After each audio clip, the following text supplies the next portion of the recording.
He told me to calm down, so I exposed his double life at church. I should have known the moment he started calling me too emotional was the moment he stopped respecting me. But I was raised to be patient, to be understanding, especially in marriage. Logan and I met at a Bible study group in Dallas. I was 29, working as a counselor at a women's shelter. He was 37, charismatic, charming, and leading worship like some small-town rock star. Everyone adored him, especially the women. And I was the one he picked to build a future with. We got married fast. Too fast.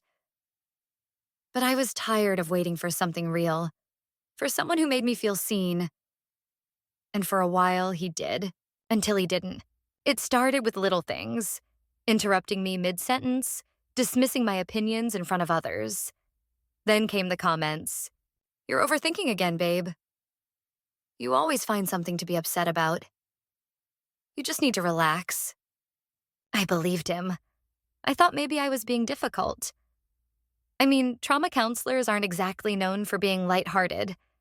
Maybe I was dragging that intensity home with me. But here's what no one tells you. Gaslighting doesn't always come with yelling. Sometimes it comes wrapped in a smile and a Bible verse. Then came the joke that opened the floodgates. It was during a church picnic.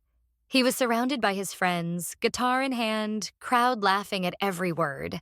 "Being married to her," he said with a grin, "feels like I've got a second therapist at home. Only she charges with guilt instead of a paycheck." Everyone laughed, including the pastor. I didn't. Something inside me snapped. But when I brought it up later, all I got was, "You need to stop making everything about you. It was a joke. Don't be dramatic." That word again. Dramatic. You know what's dramatic? Watching your husband flirt with the girl from the worship team who's 15 years younger while you sit there pretending not to notice.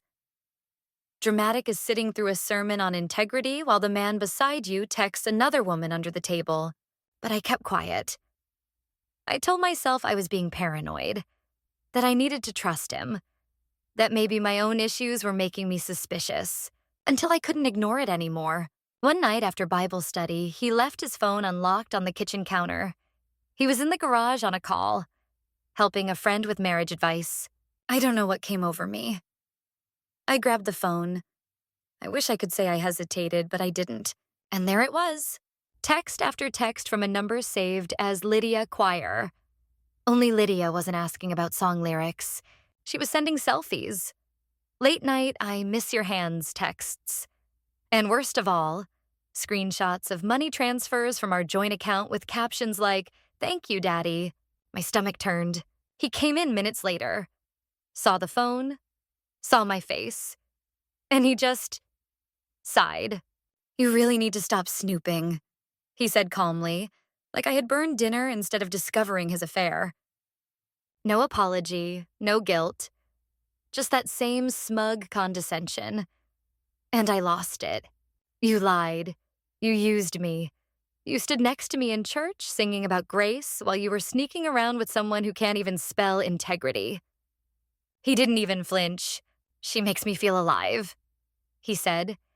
"You make me feel managed." That was it. That was the moment I realized the truth. He never wanted a partner. He wanted a fan. And I stopped clapping a long time ago. The next Sunday, I stood up during the final prayer and read his messages out loud in front of the entire congregation, word for word. Some people gasped. Some looked away.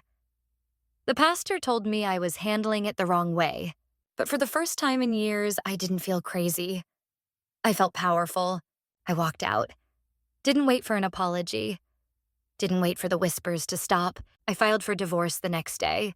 He begged. He cried. He blamed me for humiliating him. But you know what? I don't feel bad. Because when someone spends years mocking your pain, dismissing your instincts, and gaslighting you in front of your community, they deserve to be exposed. Let's open this up. When does a joke cross the line into emotional abuse? Should public humiliation ever be justified when someone's been hiding behind a fake persona? Have you ever been told you're too sensitive in a relationship, only to find out your gut was right all along? Drop your thoughts in the comments. I want to hear where you draw the line between grace and self respect.